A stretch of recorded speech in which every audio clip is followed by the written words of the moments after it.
اغفر لي ولوالدينا رب ارحمهما كما ربياني صغيرا মালিক আসরের নামাজের পর আর মাগরিবের নামাজের আগে দোয়া কবুলের সময় হাত দিছাইলাম, দয়া করে আজকের আয়োজনকে তুমি কবুল করে নাও। কারণ প্রধানমন্ত্রী তিন মাস পরিচালনা করেছেন, দেশনেত্রী বেগম খালেদা জিয়া তোমার বাণী ভীষণ অসুস্থ, জীবন মরণের সঙ্গী করিয়াছেন মৌলা। এই মুহূর্তে তুমি মালিকের কুদরতি সাহায্য ছাড়া আর কিছুই করার নাই আল্লাহ। আমরা বিশ্বাস করি যেখানে চিকিৎসা শেষ, যেখানে মেডিসিনের ক্ষমতা শেষ, সেখানে তুমি মালিকের কুদরত শুরু হয়ে যায়। রব্বে করিম তোমার বান্দার হায়াতে বাড়িয়ে দাও, চিকিৎসার মধ্যে তরক্কি তুমি আনায়াত ফরমাও। আমাদের ভাই প্রাণের ভাই রোজ ভাই উনি চেয়েছেন দেশের খেদমত করার জন্য, মাওলা তোমার বান্দার অন্তরকে তুমি ওমরের মতো বানিয়ে দাও। ওমর যেমন তুমি মালিককে ভয় করে জনগণের খেদমত করতেন, আল্লাহ তোমার বান্দারে তুমি জনগণের খাদেম হিসাবে কবুল ফরমাও। আব্দুল মান্নান সাহেব তুমি সুস্থ করে দাও, তারেক রহমানকে আল্লাহ তোমার বান্দাকে সুস্থ অবস্থায় দেশের মাটি দেশের তৌফিক দান করে দাও। রব্বানা তাকাব্বাল বিওয়াসিলাতিল মুস্তাফা লা ইলাহা ইল্লাল্লাহু মুহাম্মাদুর রাসূলুল্লাহ। মাদ্রাসার সামনে হলফ করে বলতে পারি, এই বৌলাতে আওয়ামী লীগ যারা ছিলেন, খালেদা জিয়ার এই 3 মিনিটের অডিও বার্তা আপনাদের অনেককেই রক্ষা করেছে। আমাদের সমস্ত দুঃখ কষ্ট আমরা খালেদা জিয়ার সেই আহ্বানে ভুলে যাওয়ার কারণে আমরা আপনাদের সাথে অসুন্দর আচরণ করিনি। এটাই হচ্ছে আওয়ামী লীগ আর বিএনপির রাজনীতির গুণগত ব্যবধান। আওয়ামী লীগ আর বিএনপি এক জিনিস না।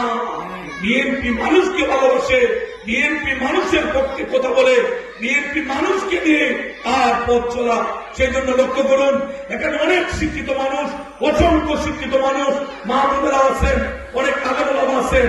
বাংলাদেশের মানুষ যখনই অবাধ সুষ্ঠু নিরপেক্ষ নির্বাচন হয়েছে, মানুষ ভোট কেন্দ্রে গিয়েছে, নিজে ভোট দিতে পেরেছে এবং সেই ভোটটি গণনা হয়েছে, তখনই বাংলাদেশের দল বিএনপি জনগণের ভোট নিয়ে বারবার রাষ্ট্রীয় ক্ষমতায় গিয়েছে।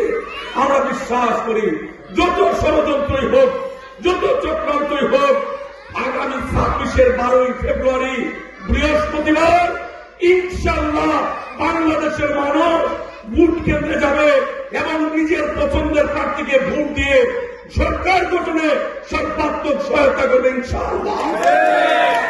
আমরা মনে করি আমার ভোট আমি দেব, যাকে খুশি তাকে দেব, এটাই গণতন্ত্রের সৌন্দর্য। বিএনপি যদি রাষ্ট্রের পক্ষে জনগণের পক্ষে ভালো কাজ করে, মানুষ বিএনপিকে ভোট দেবে। বিএনপি তো অভিজ্ঞ রাজনৈতিক দল, শহীদ রাষ্ট্রপতি জিয়াউর রহমান সাহেবের নেতৃত্বে বিএনপি রাষ্ট্র পরিচালনা করেছে। দেশনেত্রী বেগম খালেদা জিয়ার নেতৃত্বে বিএনপি তিনবার রাষ্ট্র পরিচালনা করেছে। বিএনপির পূর্বের অভিজ্ঞতা নিয়ে আগামী দিন বিএনপি কিভাবে রাষ্ট্র পরিচালনা করবে জাতির সামনে পরিষ্কার করেছে। যেহেতু শত শত মা বোন এসেছেন, এই মা বোনরা আজকে অনেক মা ছেলের কাছে অবহেলিত হন, অনেক মা নিজের স্বামীর কাছে, বাবার কাছে, সন্তানের কাছে, ভাইয়ের কাছে মায়েরা অবহেলিত হন। অথচ এই মায়ের জাতিকে আল্লাহ রাব্বুল আলামিন সর্বোচ্চ মর্যাদা দিয়েছেন। সন্তানকে নির্দেশ দেওয়া হয়েছে মায়ের সেবা যেন আমরা ঠিক মতো করতে পারি। অনেক কুপুত্র, অনেক কুস্বামী মায়েদের সম্মান ঠিক মতো দিতে পারে না। সেই জন্য বেগম খালেদা জিয়ার ছেলে জিয়াউর রহমান সাহেবের ছেলে এবার চিন্তা করেছেন বিএনপি ক্ষমতায় আসার প্রথম 6 মাসের মধ্যে 50 লক্ষ ফ্যামিলি কার্ড মায়েদের নামে ইস্যু করা হবে। এই কার্ড এই জন্য দেওয়া হবে, মায়েরা রাষ্ট্রের প্রতি মাসে যত সুবিধা পাওয়ার, সেটা খাদ্যদ্রব্য হোক, নগদ টাকা হোক, অন্যান্য রাষ্ট্রীয় সুবিধা মায়ের নামে কার্ড থাকবে। মা সেই কার্ডের মালিক। মা যদি ছেলের বাড়িতে থাকেন মা সেখানে রাষ্ট্রীয় সুবিধা পাবেন। মা যদি রাগ করে মেয়ের বাড়িতে যান, মা সেইখানে বসো, রাষ্ট্রের সেই সুবিধা পাবেন। আর কোন কুপুত্র মাকে বিটাচারা করার কোন সুযোগ থাকবে না ইনশাআল্লাহ। আমাদের কৃষকরা কৃষি কার্ড এবার ইস্যু করা হবে। ব্যাংকের ঋণ আনার জন্য দাঁড়ে দাঁড়ে ঘুরে দালাল চক্র বেষ্টিত হয়। 5 লাখ টাকা ঋণ আনলে 50,000 টাকা দালালকে দিতে হয়। সেই জন্য এবার কৃষকদের জন্য আলাদা কার্ড থাকবে। তার সমস্ত তথ্য এই কার্ডের মধ্যে সন্নিবেশিত হবে। এই কার্ড ব্যাংকে গেলে এটাতে যখন অনলাইনে চার্জ দেওয়া হবে, আর সমস্ত তথ্যপত্র বেরিয়ে আসবে। রাষ্ট্রের একজন প্রকৃত কৃষক হিসাবে আর যে প্রাপ্য, রাষ্ট্র তাকে বুঝিয়ে দিতে বাধ্য হবে। আমাদের হেলথ কার্ড, আমরা হসপিটালে যাই, হবিগঞ্জ থেকে সিলেট গেলে আমাদের নাম ঠিক করে আমরা বলতে পারি না, আমাদের হেলথ কার্ড ব্যবস্থা হবে। এইবার নতুন ভাবে তারেক রহমান জাতির সামনে 31 দফা রাষ্ট্র কাঠামো মেরামতে দিয়েছেন। প্রতিটি জিনিস ঘুরে ফিরে আমাদের কল্যাণে, রাষ্ট্রের কল্যাণে। আপনারা লক্ষ্য করুন, প্রায় 17 বছর পরে তারেক রহমান সাহেব বিবিসিতে সাক্ষাৎকার দিলেন।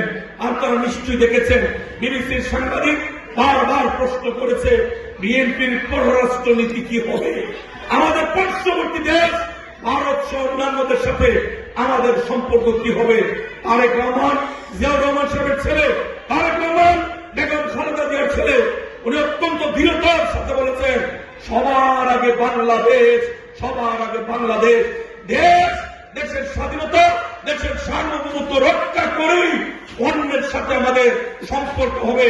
দেশের স্বার্থ জলাঞ্জলি দিয়ে আওয়ামী লীগের মতো অন্য দেশের গোলামি বিএনপি করবে না ইনশাআল্লাহ।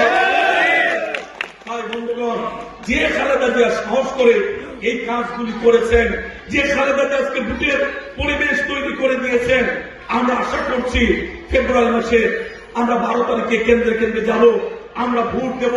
খেয়াল রাখবেন, এবারের ভোট কোন আবেগ দিয়ে নষ্ট করা যাবে না। এটা কোন স্থানীয় নির্বাচন নয়, এখানে মেম্বার সাহেব, চেয়ারম্যান সাহেব, মেয়র, উপজেলা চেয়ারম্যান নয়। যে দল 151টা এমপি পাবে তারাই সরকার গঠন করবে। সরকার যারা গঠন করবে তারাই এলাকার উন্নয়ন করবে। সেটা মসজিদ বলেন, মন্দির বলেন, কবরস্থান বলেন, শ্মশান বলেন, আর মায়েদের জন্য রাষ্ট্রীয় সহযোগিতা বলেন, আমাদের যুবকদের জন্য। আজকে তরুণরা, অনেকে বলে আমাদের তরুণরা নাকি পচে গলে শেষ হয়ে যাচ্ছে। একবার চোখ বন্ধ করে চিন্তা করুন, যে ছাত্ররা, যে তরুণ তরুণীরা লেখাপড়া করে মা বাবার লক্ষ লক্ষ টাকা খরচ করে তাদের উচ্চ শিক্ষায় শিক্ষিত হয়েছে, তাদের মেধা আছে, তাদের চাকরি করার যোগ্যতা আছে, কেবলমাত্র রাজনীতির ভিন্নতার কারণে আওয়ামী লীগ গত 17 বছরে একজন ভিন্ন মত পোষণকারী তরুণ তরুণীকে চাকরি কি জিনিস সেটা তারা বুঝতে দেয়নি। সেই জন্য তারেক রহমান সাহেব বলেছেন, বিএনপি যদি রাষ্ট্র ক্ষমতায় যায়, যোগ্যতার ভিত্তিতে আগামী 1 বছরের মধ্যে 1 কোটি তরুণ তরুণীর চাকরির ব্যবস্থা করে পরিবারের চাপ কমিয়ে রাষ্ট্র মেরামতে, রাষ্ট্র গঠনে তাদেরকে সম্পৃক্ত করা হবে ইনশাআল্লাহ। এটাই বিএনপি রাজনীতি। আমরা চাই বিএনপি যে ঘোষণা দিয়েছে, যারা আমাদের সাথে প্রতিদ্বন্দ্বিতা করছেন, আপনারা ঘোষণা দেন, দেখি আপনাদের হিম্মত কত। আপনারা আঁকা বাঁকা হতে ক্ষমতায় যেতে চান, সকালবেলা বলেন এক কথা, জোহরের নামাজের সালাম ফিরিয়ে আরেকবার কথার পরিবর্তন করেন, সন্ধ্যার এশার নামাজ, মাগরিব এশার মধ্যে আরো নতুন 2টি কথা বলে বাড়িতে যান। চিন্তা করেন সকালবেলা জাতিকে বিভ্রান্ত করার জন্য আবারও নতুন কোন বুলি দিবেন। খেয়াল রাখবেন, বাংলাদেশের মানুষ যুদ্ধ করে যে দেশ অর্জন করেছে, অন্য কারো গুলামি করার জন্য স্বাধীন দেশের নাগরিক হিসাবে আমাদের জন্ম হয়নি।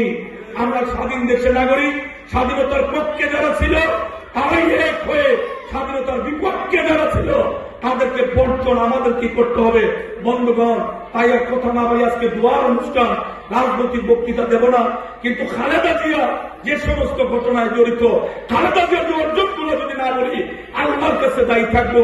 এই যে আমাদের মেয়েরা অবৈতনিক শিক্ষা ব্যবস্থা, বিনা বেতনে পড়ার ব্যবস্থা এবং খালেদা জিয়া চালু করেছিলেন, মায়েদের বয়স্ক ভাতা, বিধবা ভাতা, স্বামী পরিত্যক্ত ভাতা খালেদা জিয়া চালু করেছিলেন, এগুলো যদি না বলি আল্লাহর কাছে দায়ী থেকে যাব। খালেদা জিয়ার সুস্থতার জন্য এগুলি আজকে বলছি। নির্বাচন কমিশন তফসিল ঘোষণা করেছে, আমরা আইন কানুন বিধিবিধান মেনে আমরা নির্বাচন করব।